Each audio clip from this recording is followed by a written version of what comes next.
मैं डॉक्टर संगीता झा, शासकीय रांची लोचन महाविद्यालय, अर्थशास्त्र विभाग, सहायक प्राध्यापक। और आज जो है आर्थिक विकास पेपर का फर्स्ट यूनिट से एक टॉपिक जो मैं ले रही हूँ उसका नाम है आर्थिक विकास की माप। अभी तक हमने देखा कि आर्थिक विकास क्या होता है, अर्थात उसका अर्थ, उसकी परिभाषाएं और उसको प्रभावित करने वाले कौन कौन से घटक हैं। आज हम देखेंगे कि आर्थिक विकास की माप कैसे की जाती है, इसके मानदंड क्या है। आर्थिक विकास की माप से हमारा अर्थ यह है कि आर्थिक विकास कैसे हो रहा है किसी देश का, हमें कैसे पता चलेगा, कौन से वो मापदंड होंगे जिनको देखकर हम कह सकते हैं कि किसी देश का आर्थिक विकास हो रहा है या नहीं हो रहा है। तो आर्थिक विकास के मापदंड संबंध में जो विचारधाराएं प्रचलित हैं उनको हम दो भागों में बांट सकते हैं। पहली विचारधारा है जो वो क्लासिकल है, अर्थात पुरातन है। दूसरी आधुनिक है। पुरातन के अंतर्गत भी हम कई उनको कैटेगरीज में बांट सकते हैं। पहला है वणिकवादी अर्थशास्त्र, उनका स्कूल है वणिकवादियों का। उनका मानना है कि किसी देश का विकास कैसे इंगित होता है, तो किसी देश का विकास, उस देश में सोने और चांदी की कितनी मात्राएं मौजूद है, मतलब कोष कितना है, और उस देश का अंतर्राष्ट्रीय व्यापार कितना ज़्यादा बढ़ा हुआ है।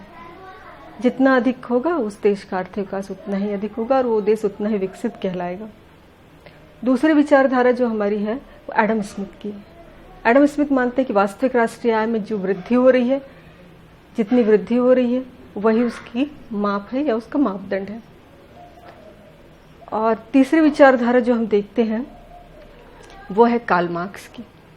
कार्ल मार्क्स मानते हैं कि आर्थिक विकास का मतलब है कि मानव का कल्याण। और मानव का कल्याण कैसे होगा, तो मानव के कल्याण के लिए साम्यवाद की स्थापना जरूरी है। साम्यवाद ही एक मात्र साधन है जिसके द्वारा कि मानव कल्याण किया जा सकता है और उससे हम आर्थिक विकास को प्राप्त कर सकते हैं। एक विचारधारा है जेम्स मिल की। वो मानते हैं कि सहकारिता की स्थापना के द्वारा ही हम क्या है आर्थिक विकास को प्राप्त कर सकते हैं। सहकारिता की ओर जैसे हमारे कदम होंगे, जितने हम करीब होंगे उतना हम आर्थिक विकास के भी करीब होंगे।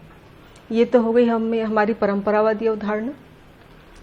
दूसरी प्रकार की अवधारणा है जो वो आधुनिक अवधारणा है। आधुनिक अवधारणा में हम आधुनिक मापदंड में हम सबसे पहले लेते हैं वास्तविक राष्ट्रीय उत्पाद में वृद्धि का मापदंड। इस विचारधारा के समर्थक हैं मायर वाल्डविन, साइमन कुडनेस, यंगसन और मिड। इनका मानना था कि किसी देश की राष्ट्रीय आय को मापने की सबसे जो प्रमुख मापदंड है वो है वास्तविक उत्पाद में वृद्धि का मापदंड। कि जैसे यदि किसी देश की राष्ट्रीय आय में वृद्धि हो रही है तो हम कहेंगे कि वह देश विकास की ओर अग्रसर हो रहा है। एक ग्राफ के माध्यम से अपन समझा सकते हैं कि एक्स अक्ष पर जो है वो टाइम को दर्शाया गया है, वाई अक्ष पर वास्तविक राष्ट्रीय आय में वृद्धि को दर्शाया गया है डेल्टा वाई बटे डेल्टा टी। मतलब टी समय में वाई में या वास्तविक राष्ट्रीय आय में जितनी वृद्धि हो रही है उसको वाई एक्सिस पर दिखलाया गया है। दो देश लिए हम वाई ए और वाई बी। देख रहे हैं ई बिंदु तक या ओ टी टाइम तक जो है बी देश है वो उसकी राष्ट्रीय आय क्योंकि कम है वास्तविक राष्ट्रीय आय, इसलिए वो कम विकसित है। परंतु ई बिंदु के बाद उसने तेजी से अपनी वास्तविक राष्ट्रीय आय या वास्तविक राष्ट्रीय उत्पाद में वृद्धि की, जिसके कारण कि वह ए से अधिक ज्यादा विकसित हो गया है। तो इस प्रकार से दो देशों के बीच हमको तुलना भी करनी है तो उसकी वास्तविक राष्ट्रीय उत्पाद को लेकर हम तुलना कर सकते हैं। इस मापदंड की अपनी कुछ कमियां हैं। तो प्राय जो राष्ट्रीय आय की गणना में कठिनाई आती वही इसमें भी आएगी। तो पहले की राष्ट्रीय आय को मापने की में कठिनाई होती है, दोहरी गणना की संभावना हो जाती है। वस्तुओं का चुनाव क्या किया जाए, कौन कौन सी वस्तुओं की गणना किए जाए। फिर विकासशील देशों में कुछ ऐसे क्षेत्र होते हैं जहां पर कि पहुंच पाना संभव नहीं होता, तो वहां जिन वस्तुओं को अपने पास रख लिया जाता है, बाजार में वो बिक्री के लिए प्रस्तुत नहीं होती, उनकी गणना की समस्या हमारे सामने आती है। दूसरी समस्या ये आती है कि इस पर जनसंख्या पर विचार नहीं किया गया। हो सकता है कि वास्तविक राष्ट्रीय आय हमारी बढ़ रही हो परंतु जनसंख्या भी उसके मुकाबले ज्यादा बढ़ रही हो।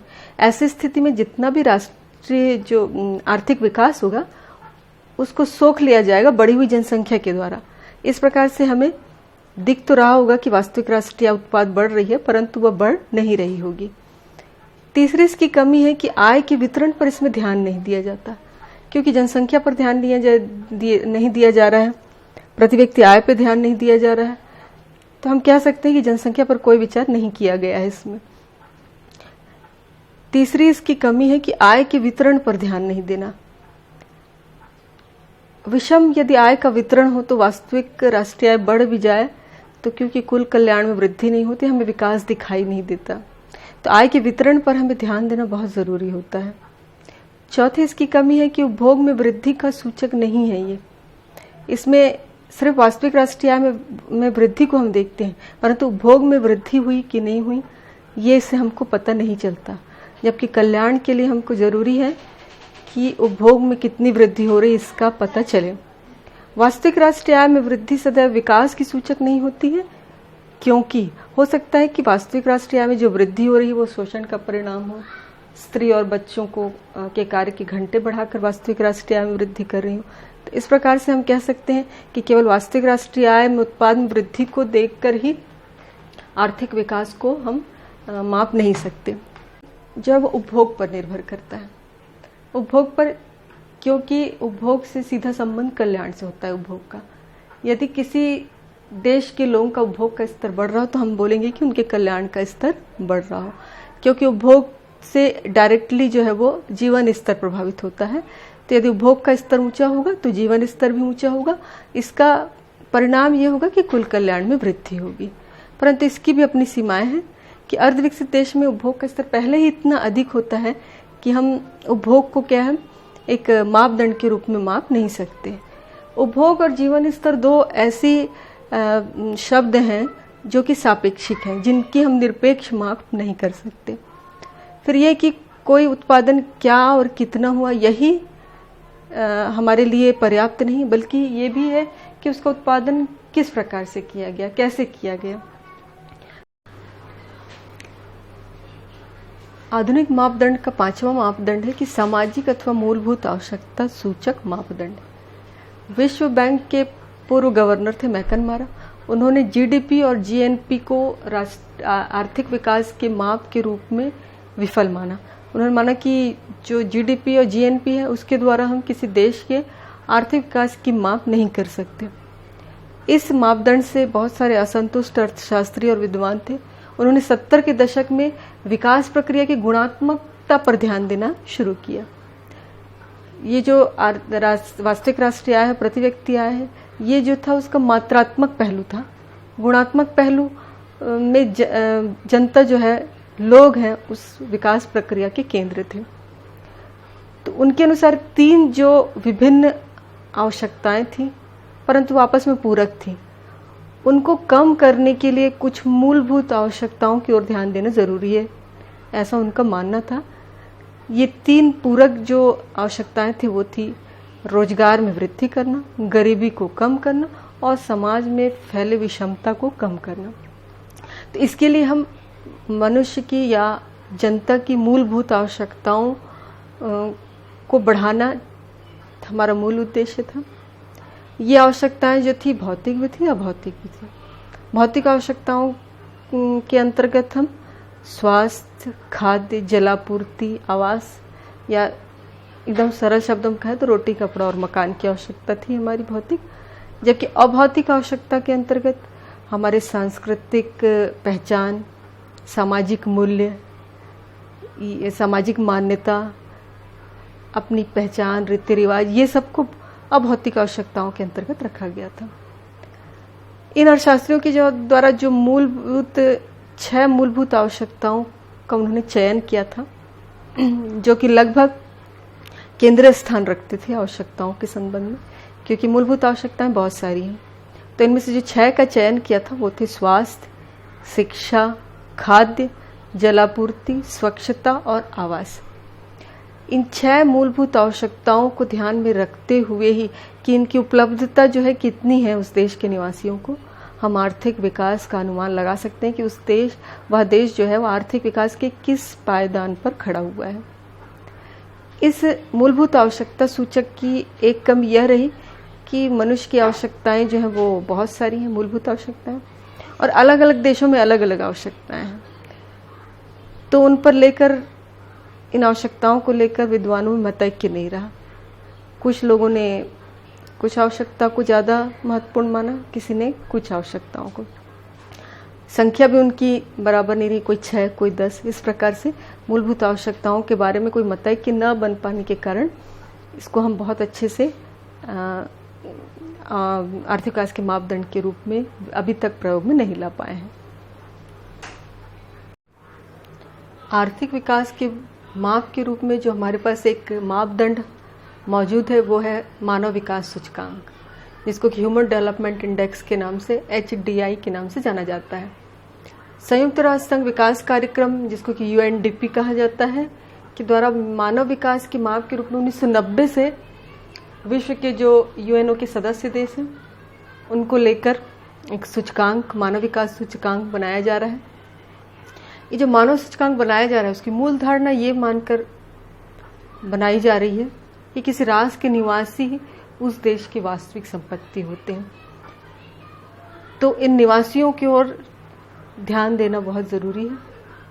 इसका उद्देश्य एक ऐसा वातावरण तैयार करना है देश में जिससे कि लोग लंबे समय तक स्वस्थ और सुखी जीवन का आनंद उठा सकें। 1990 में महबूब उल हक, जो पाकिस्तान के थे,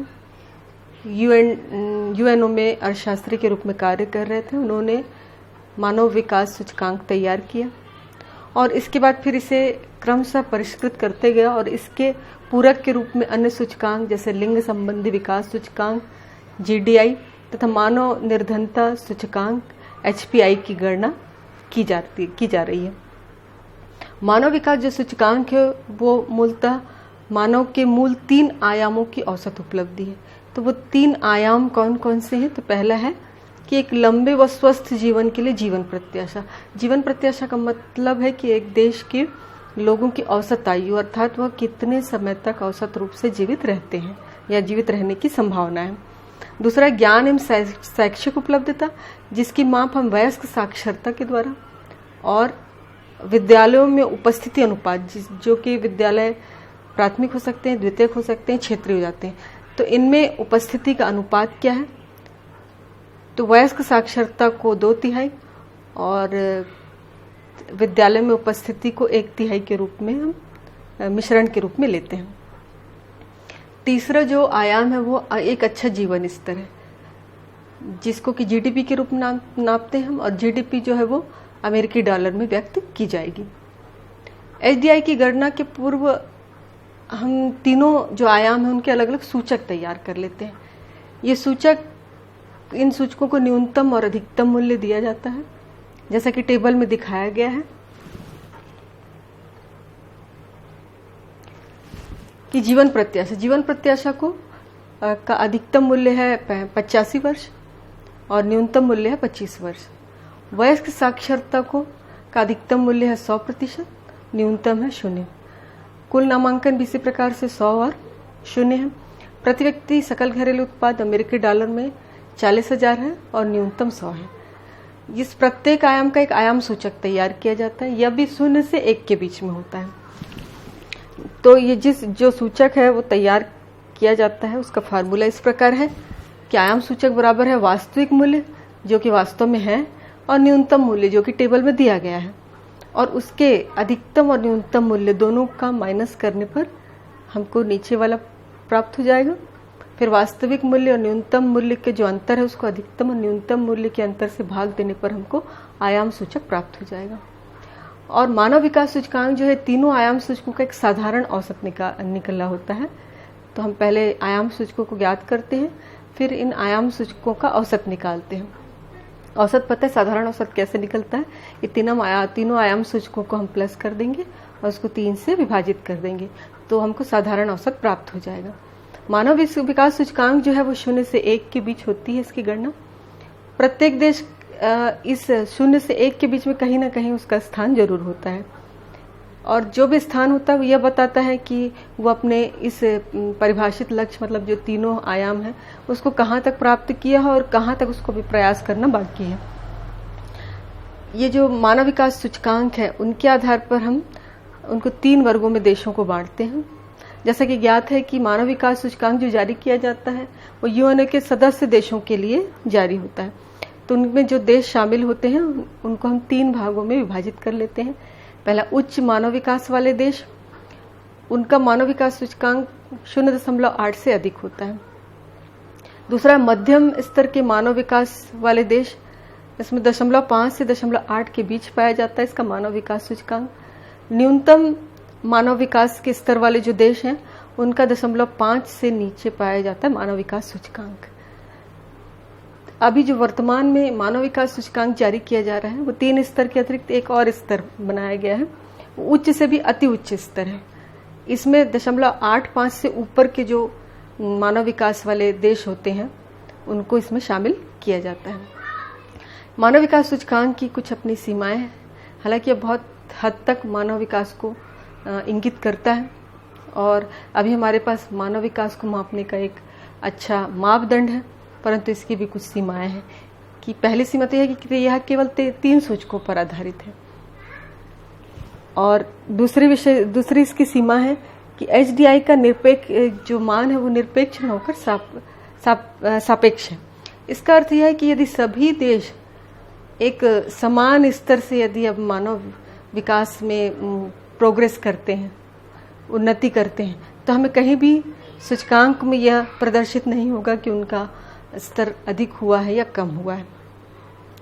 तीसरी इसकी विशेषता है कि ये जो है विषमता को दूर करने के लिए हमारे पास एक अस्त्र के रूप में नहीं मौजूद है और ये हमें विषमता दूर करने से विमुख करता है, उसके बारे में ज़्यादा हमको सोचने के लिए ये उपलब्ध नहीं है हमारे लिए। तो इस प्रकार से मानव विकास सूचकांक जो है वो वर्तमान में मानव विकास को मापने के लिए मापदंड के रूप में हमारे पास मौजूद है। मानव विकास सूचकांक जो है वो आर्थिक विकास की माप का एक हमारे पास एक अच्छा मापदंड है जो 1990 में UNDP के द्वारा जारी किया गया था। तब से लगातार जारी किया जा रहा है प्रतिवर्ष और इसको परिष्कृत भी ज़्यादा किया जा रहा है। तो इसको परिष्कृत करने का परिणाम है कि 2 सूचकांक हमारे पास और मौजूद है। एक है लिंग संबंधी विकास सूचकांक और दूसरा है मानव गरीबी सूचकांक। BA फाइनल की क्लास में ये दोनों सूचकांक टिप्पणियों के रूप में भी आते हैं और एक फुल क्वेश्चन जो रहता है जिसमें कि मानव विकास की माप के संबंध में मापदंड के बारे में पूछा जाता है, तो उसके भी आंसर पे हम इसका शॉर्ट नोट तैयार कर सकते हैं। तो लिंग संबंधी विकास सूचकांक शुरू करते हैं अपन। मानव विकास सूचकांक जो है वो मानव विकास की 3 उपलब्धियों का औसत था, जैसा कि हमने देखा। परंतु इसमें क्या है कि ये टोटल स्त्री पुरुष दोनों से संबंधित था, तो हमें एक कमी महसूस हुई कि जिसमें कि स्त्री और पुरुष, स्पेशली स्त्री को अलग उसके संबंध में सूचकांक का निर्माण किया जाए ताकि इस जेंडर संबंधी जो इनइक्वलिटी है उसको कम किया जा सके। तो इस कमी को दूर करने के लिए UNDP ने एक लिंग संबंधी सूचकांक का निर्माण किया।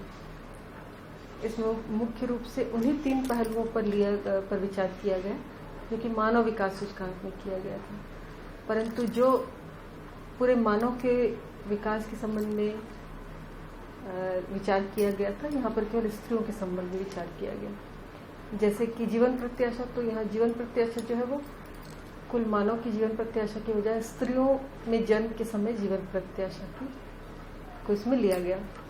दूसरा, स्त्री वयस्क साक्षरता और कुल नामांकन अनुपात को इसमें तो उसी तरह लिया गया मानव विकास सूचकांक की तरह। तीसरा, स्त्री प्रति व्यक्ति आय को भी इसमें दर्शाया गया। तो इस सूचकांक की मुख्य बातें, इसका निर्माण वैसे ही होगा जैसे कि मानव विकास सूचकांक का हो। इसकी मुख्य बातें यह है कि यदि किसी देश में लिंग असमानता मौजूद हो तो हम हमें कैसा पता चलेगा, तो HDI और GDI मतलब मानव विकास सूचकांक और लिंग संबंधी विकास सूचकांक दोनों की तुलना करते हैं। यदि दोनों में असमानता विद्यमान नहीं होगी, ऐसी स्थिति में HDI और GDI का मूल्य एक जैसा होगा। यदि असमानता विद्यमान होगी तो GDI और HDI में दोनों में अंतर होगा और GDI HDI से कम होगा। इन दोनों सूचकांकों में जितना अधिक अंतर होगा लिंग संबंधी असमानता उतनी ही उस देश में पाई जाएगी। दूसरा हमारे पास जो एक सूचकांक मौजूद है वो है मानव गरीबी सूचकांक। मानव विकास रिपोर्ट 1997 में जब जारी हुई थी तो उसके साथ HPI की अवधारणा का विकास हुआ। मानव विकास में 3 आयामों के पृथक्करण और वंचन के द्वारा इस सूचकांक का निर्माण किया गया। इसका मतलब ये है कि मानव गरीबी सूचकांक में 3 उन आयामों पर विचार किया गया है जो कि पृथक्करण और वंचन से संबंधित है। वंचन का मतलब है कि उस तक पहुंच न होना, और इन्हीं तीनों आयामों पर मानव गरीबी सूचकांक अपना ध्यान केंद्रित करता है। तो तीनों वंचन के बारे में अपन देख लेते हैं।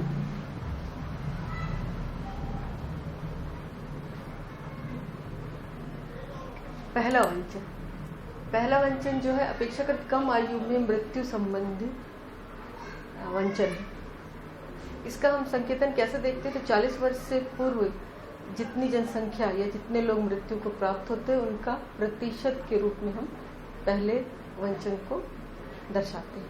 दूसरा वंचन जो है ज्ञान संबंधित वंचन है। इसकी माप कैसे की जाएगी? तो इसकी माप जो है गैर साक्षरों का प्रतिशत के रूप में की जाएगी। तीसरा वंचन जो है वो अच्छे जीवन स्तर से वंचन से संबंधित है। अब अच्छे जीवन स्तर में हम 3 प्रकार की सुविधाओं को लेते हैं: स्वास्थ्य सेवाएं, शुद्ध पेयजल की उपलब्धता और 5 वर्ष से कम आयु वाले कुपोषित बच्चों का प्रतिशत। इस तरह मानव निर्धनता में हम बच्चों के कुपोषण का समावेश करते हैं।